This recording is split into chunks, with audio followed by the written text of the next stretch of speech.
नमस्कार बच्चों, आपका ऑनलाइन प्लेटफॉर्म पर बहुत ही स्वागत है। ब्राइट कैरियर कोचिंग में आपका बहुत ही स्वागत है। जो बच्चे लाइक और कमेंट्स करते हैं उनके लिए बहुत बड़ा आभार मेरे तरफ से प्रकट है। ठीक है, तो आज का जो है टॉपिक है, आज बायोलॉजी का जो मेन सेल का 10 सेल क्या होता है। क्योंकि देखिए, सभी जो जंतु जितने और ऑर्गेनिज्म जितने भी होते हैं वो हमारे जो है सेल से बने होते हैं। ठीक है, कोई भी लिविंग जंतु, कोई भी लिविंग ऑर्गेनिज्म विदाउट सेल का नहीं होता है। ठीक है, तो उसमें क्या है, पहले हम भी जानते हैं कि सेल क्या होता है। वैसे तो सभी जानते हैं कि सेल होता क्या है। ठीक है, हम लोग बहुत ही पहले से ही इस चीज़ को पढ़ते आ रहे हैं, फिर भी चूँकि हमको पढ़ना है और भी इसको थोड़ा से अच्छे से जानना है, इसलिए हम सेल का टॉपिक लेकर के आपके लिए आए हैं। ठीक है, तो क्या है सेल? सेल क्या है? सेल क्या है, देखिए जैसे हमने बताया कि सभी जीव जंतु का जो बने होते हैं वो सेल से बने होते हैं, चाहे वो सिंगल सेल से बने हो, चाहे वो मल्टी सेल से बने हो। ठीक है, सभी जीव जंतुओं को कितने भागों में बांटा गया है? एक सिंगल सेल से जो बने होते हैं उनको यूनिसेलुलर, और जो मल्टी सेल से बने उनको मल्टीसेलुलर ऑर्गेनिज्म कहते हैं। ठीक है, क्योंकि विकास के क्रम में हम देखेंगे तो सबसे पहले क्या है कि यूनिसेल से, सिंगल सेल से, एक सिंगल सेल से जैसे जैसे हमारा विकास इवोल्यूशन आया है उस तरह से हमारे स्टेप बाय स्टेप सेल में एक आगे की तरफ बढ़ता चला गया है। एक उसकी जो जटिलता, कॉम्प्लेक्सिटी की तरफ से आगे गया है और हमारे मल्टीसेलुलर तक ऑर्गेनिज्म पहुंच गया है। ठीक है, और इसके बारे में हम बात करते हैं, इसीलिए कहा गया है क्या, the cell is basic unit of life. अब बात करते हैं क्या, डिस्कवरी ऑफ सेल की। डिस्कवरी ऑफ सेल की यानी सेल आया कहाँ से, किसने डिस्कवर्ड किया, स्टार्टिंग से कैसे हम जानते हैं कि सेल क्या होता है। और सेल के बारे में तो आगे हम लोग बहुत ही पढ़ते हैं। तो इसकी क्या कहते हैं, सबसे पहला पॉइंट क्या है इसमें, the cell is unit of life. यानी क्या है, हमारा एक यूनिट है, क्योंकि एक यूनिट से अगर एक ईंट से ही हमारा क्या होता है, इतनी बड़ी बिल्डिंग क्या होती है, बनती है। तो यूनिट, एक ईंट क्या हो गया, एक ब्रिक क्या हो गया, वो यूनिट हो गया। उसी प्रकार से सेल क्या होती है, बॉडी की एक यूनिट होती है, और ये लाइफ की एक कहे तो एक यूनिट होती है। ठीक है, और इसके बाद एक cytology is the structure and composition of the cell. एक साइटोलॉजी वर्ड है। साइटोलॉजी मीन्स क्या होता है, साइटो मीन्स होता है सेल, और लॉजी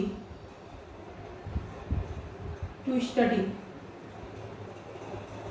ठीक है, तो साइटो मीन्स क्या हो जाएगा, सेल, और लॉगस, या इसको बोलते हैं लॉजी या लॉगस। लॉजी अध्ययन करना, लॉगस भी जानना। हम स्टडी सेल के विषय में जब जानते हैं वो, तो उसको हम क्या बोलते हैं, उस शाखा को साइटोलॉजी कहते हैं। ठीक है, विज्ञान, जीव विज्ञान की वह शाखा जिसमें हम सेल्स का अध्ययन करते हैं उसे हम क्या बोलते हैं, साइटोलॉजी कहते हैं। क्लियर?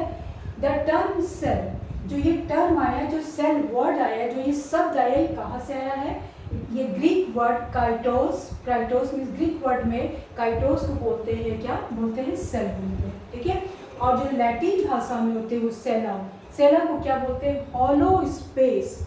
क्योंकि यहाँ पे इसमें ये वर्ड किसने दिया था, ये रॉबर्ट हुक ने दिया था। किसने दिया था, 1665 में दिया था। कब दिया था, 1665 में। एक्चुअली उन्होंने जब देखा कि अपने वो सेल्फ मेड माइक्रोस्कोप में उन्होंने देखा तो उन्हें कुछ इस तरह से स्ट्रक्चर उन्हें दिखाई दी,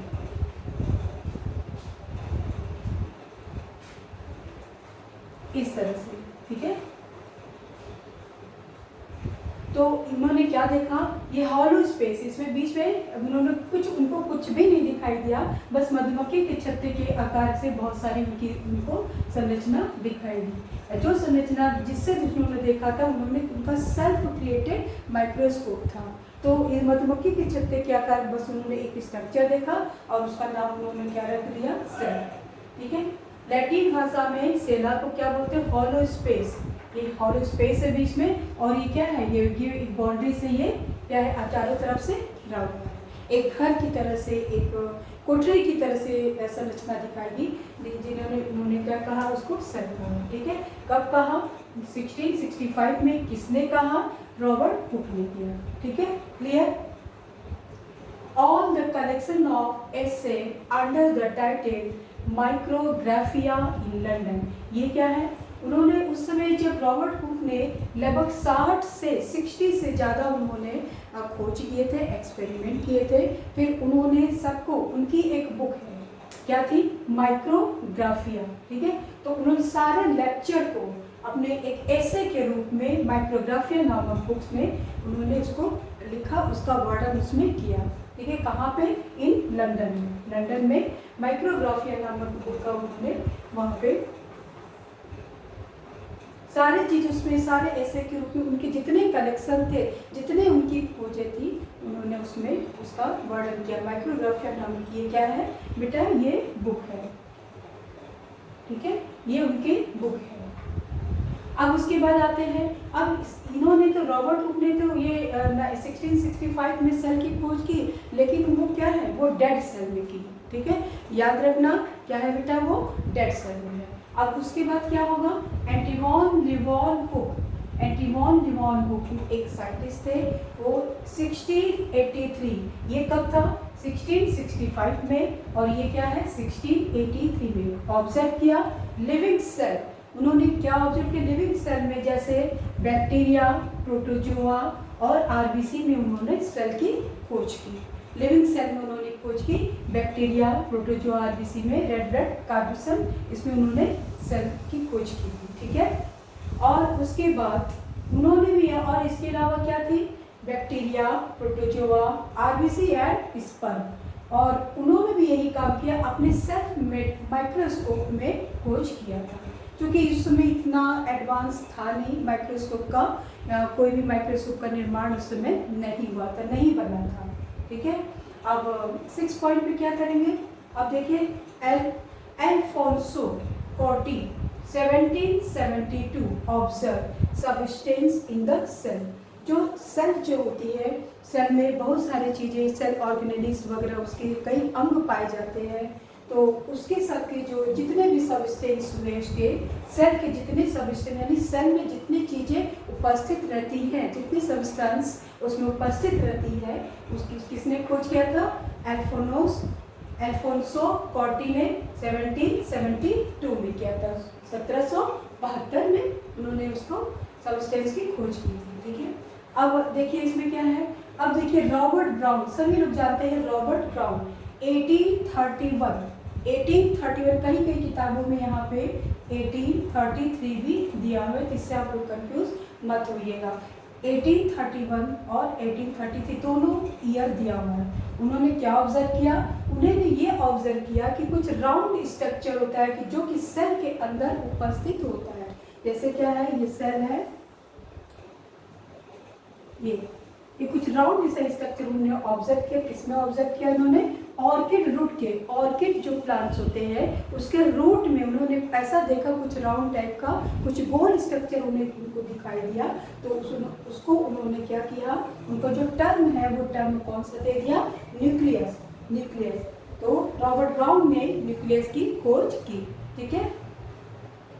अब आते हैं वॉन मोहर 1838 to 1846 and John Purkinje 1939 called jelly-like substance is cell as the protoplasm। जो सेल के अंदर जो प्रोटोप्लाज्म सारे उपस्थित रहते हैं, ठीक है, ये प्रोटोप्लाज्म जो है ये उपस्थित रहते हैं। तो ये क्या होता है, ये चिपचिपा सा पदार्थ होता है, semi solid substance, jelly like structure होता है, उसको क्या कहते हैं, प्रोटोप्लाज्म, ठीक है। तो किसने कहा था इसको, वॉन मोहर ने एंड जॉन पुरकिंजे ने कहा था, ठीक है। जेली लाइक सबस्टेंस को उन्होंने क्या कहा, प्रोटोप्लाज्म, ठीक है। अब आते हैं सेल के विषय में और हम आगे जानते हैं। ये क्या था इनका ये डिस्कवरी ऑफ सेल, ठीक है। अब इसमें देखिए, जैसे क्या है कि आप सेल को क्या बोलते हैं, सेल का अगर डेफिनेशन बोले तो क्या बोलेंगे, ये तो हमने बताया कि यूनिट ऑफ द लाइफ, और उसके बाद क्या है, cell is the structural and functional unit of the life, ठीक है। तो स्ट्रक्चरल एंड फंक्शनल कैसे हो गया, स्ट्रक्चरल देखिए स्ट्रक्चर मीन्स क्या होता है, हमारा जो बॉडी, जैसे हमने बताया कि एक सेल से हमारी पूरी बॉडी, इतनी बड़ी बॉडी हमारी बनी होती है। ठीक है, आप इनवर्टिब्रेट से वर्टिब्रेट तक जाएंगे, कॉर्डेटा, नॉन कॉर्डेटा, सारे कितने किससे बने होते हैं, सेल से बने होते हैं। अब सेल क्या होता है, जैसे एक सेल है, ठीक है, एक सेल है। अब एक सेल है, इससे थोड़ा सा अगर हम आगे बढ़ते हैं तो कई cell, group of the cell, group of the cell, ये जब कई सेल आपस में मिल जाएंगे तो क्या बनाते हैं, टिश्यू बनाते हैं, टिश्यू बनाते हैं, ये सेल है। ठीक है, अब ये टिश्यू बना दिए, ये इवोल्यूशन के थ्रू ये जा रहा है, पहले यूनिसेलर हुआ, सिंगल सेल हुआ, उसके बाद उससे टिश्यू बना, टिश्यू कई टिश्यू मिलकर के क्या बनाते हैं, आपस में ऑर्गन बनाते हैं। ठीक है, यहाँ क्या बनाएंगे, ऑर्गन बनाएंगे। ठीक है, ऑर्गन, फिर कई ऑर्गन, बहुत सारे ऑर्गन्स बॉडी के मिलकर के क्या बनाते हैं, ऑर्गन सिस्टम बनाते हैं, ऑर्गन सिस्टम बनाते हैं। और एक पूरे ऑर्गन सिस्टम से इतनी बड़ी बॉडी खड़ी हो जाती है। ठीक है, क्योंकि लाइफ होती है और ये इसमें क्या होती है, लाइफ होती है, इतनी पूरी बॉडी है, यानी सिंगल सेल से हमारा पूरा ये पूरी बॉडी हमारा ये फॉर्मेट हो गया। ठीक है, ये बॉडी बन गई। ठीक है, अब हम इसको जाने स्ट्रक्चरल, स्ट्रक्चरल तो ये हुआ, स्ट्रक्चरल एंड फंक्शनल। फंक्शन इस प्रकार से हुआ कि देखो, जब ये हमारा जो सेल्स होता है, हर सेल्स का जो फंक्शन होता है वो डिफरेंट डिफरेंट टाइप से होता है। कुछ इसमें देखिए, आप देखेंगे तो कुछ सेल्स आपका जैसे क्या है कि जब जाइगोट का फॉर्मेशन होता है तो उसमें हर लेयर से, लेयर का क्या होता है, हर लेयर हर चीज़ बनाती है, यानी सेल से हर उसका ऑर्गन्स का निर्माण अलग अलग टाइप से हो जाता है। कुछ उसमें देखिए रंगा कोशिकाएं बनती हैं, कुछ उसमें किडनी सेल्स का फॉर्मेशन करेंगी, कुछ हमारे ब्रेन का फॉर्मेशन करेंगी, कुछ इस टाइप से। तो डिफरेंट डिफरेंट टाइप से इनका जो फंक्शन होता है। तो फंक्शनल भी है, सेल्स क्या है, ये फंक्शनल भी है, और उसके बाद क्या है, स्ट्रक्चरल भी है। स्ट्रक्चरल इस प्रकार से है, जैसे क्या स्ट्रक्चर है बॉडी हमारे, जैसे बताया कि हमने कि अभी हमारा अगर निर्माण करना पूरी बॉडी के लिए तो एक ही सेल पूरी जगह तो वो होगा नहीं, सबका उसका हर जगह का फंक्शन सेल्स का अलग अलग डिसाइड पहले से ही होता है। ठीक है, तो इस प्रकार से हमारा क्या हो जाएगा, सेल क्या है, structural and functional unit of the life. ठीक है, और इसके अलावा पूरे सेल्स की अगर हम बात करते हैं तो पूरे सेल को हम मेनली 3 भागों में बांटते हैं। ठीक है,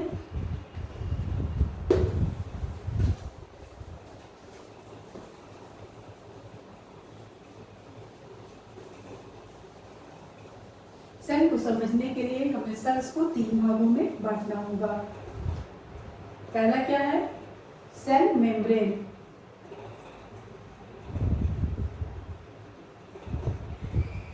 फिर क्या है, न्यूक्लियस, तीसरा क्या है, प्रोटोप्लाज्म।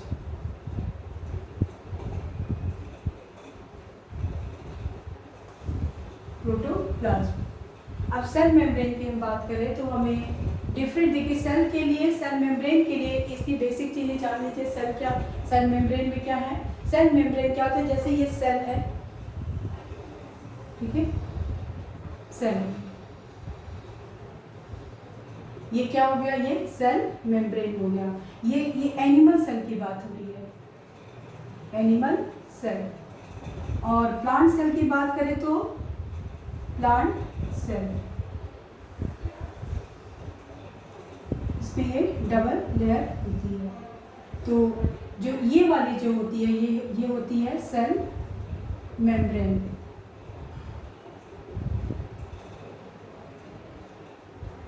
ठीक है, और आगे बाहर एरिया में क्या होता है, प्लांट से सेलुलोज का जो एक लेयर होता है। ठीक है, अब इसमें हम बात करते हैं सेल मेम्ब्रेन, तो इसका फंक्शन क्या है, फंक्शन ये है, और ये करता है क्या है, सेल को एक निश्चित शेप डिसाइड करता है। सेल का एक निश्चित शेप क्या होता है, डेफिनेट शेप ये सेल मेम्ब्रेन डिसाइड करता है। इसके अलावा हमारे क्या होते हैं, ट्रांसपोर्टेशन जो होते हैं, जैसे सेल्स है, इसके बाहर भी लिक्विड है और इसके अंदर भी लिक्विड है। ठीक है, इसके अंदर बाहर दोनों साइड में, बाहर इन्वायरमेंट और अंदर के इन्वायरमेंट को सेल क्या, मेम्ब्रेन क्या होता है, ये डिफ्रेंशिएट करता है। ठीक है, ये सेल मेम्ब्रेन क्या करता है, ये डिफ्रेंशिएट करता है, ठीक है।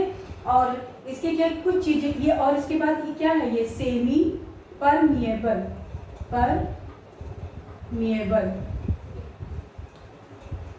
सेमी परमेबल इसलिए होता है क्योंकि हर चीज़ सेल के अंदर आ नहीं सकती, हर चीज़ सेल से बाहर जा नहीं सकती। तो इसमें जो प्लाज्मा मेम्ब्रेन है बहुत ही छोटे छोटे पोर पाए जाते हैं। इस पोर के थ्रू जो सब्सटेंस होता है वो सेल से बाहर आता है और बाहर से अंदर आता है, यानी कहेंगे अंदर environment, inner environment to outer environment और outer environment to inner environment में ये पास होता है। और इसके अलावा इसके जो है मॉडल भी कई वैज्ञानिकों ने अलग अलग दिए हैं, तो इसको हम एक अगली वीडियो में आपको हम इसको ठीक से उसमें इसका डिस्कशन करेंगे, ठीक है। अब न्यूक्लियस क्या होता है? न्यूक्लियस ये होता है, आप इसको जानते हैं न्यूक्लियस को क्या कहते हैं? न्यूक्लियस को कहते हैं brain of the cell, brain of the cell. Nucleus को कहते हैं ब्रेन ऑफ द सेल, क्योंकि क्या है ये पूरे सेल्स का नियंत्रण कंट्रोल कुछ ये न्यूक्लियस करता है, इसलिए इसको बोलते हैं न्यूक्लियस को brain of the cell.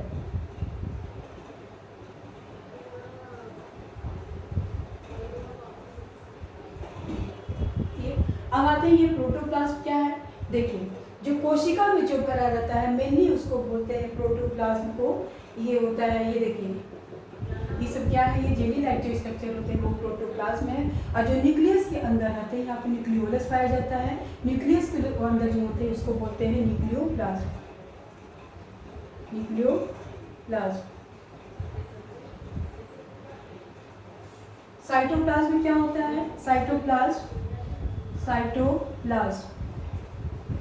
Cyto means क्या होगा, जैसे अभी हमने बताया साइटो मीन्स हो जाता है सेल्स,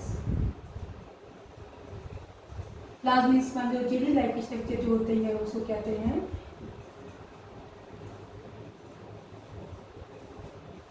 जेली लाइक।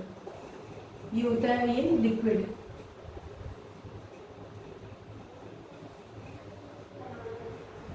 होता है, ठीक है। तो ये साइटोप्लाज्म दोनों के विषय, साइटोप्लाज्म मीन्स हो जाएगा प्रोटोप्लाज्म प्लस न्यूक्लियोप्लाज्म, ठीक है। तो दोनों को मिला करके हम बोलते हैं साइटोप्लाज्म। तो इस तरह से सेल को 3 भागों में मैंने डिवाइड किया गया है। कौन कौन से भाग है? सेल मेम्ब्रेन, न्यूक्लियस और प्रोटोप्लाज्म, ठीक है। और इसके बारे में हम सेल मेम्ब्रेन से स्टार्ट करेंगे। इसके मॉडल हर वैज्ञानिक ने, कई वैज्ञानिक ने अपने जो है मॉडल प्रस्तुत किए हैं। तो नेक्स्ट वीडियो में हम इसको आपको बताएंगे। Thank you.